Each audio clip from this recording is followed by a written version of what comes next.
Liza Soberano dumalo sa kaarawan ng kanyang nakababatang kapatid kamakailan. Alamin ang buong kwento dito sa ating munting channel. I shine so bright, you might go blind. Shenna Talks. Like and subscribe. Sobrang natuwa ang kapatid ni Liza na si Rian sa kaarawan niya, dahil dumalo ang kanyang ate Liza niya. Makikita ang bakas ng kasiyahan ng nakababatang kapatid ni Liza, na si Rian sa pagdalo ng kanyang ate Liza.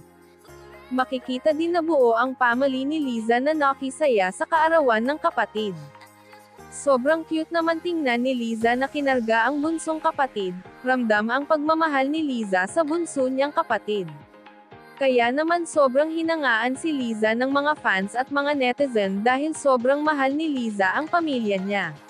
Narito ang mga larawan ng kaganapan sa kaarawan ng kapatid ni Liza na si Rian.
Thank you for watching.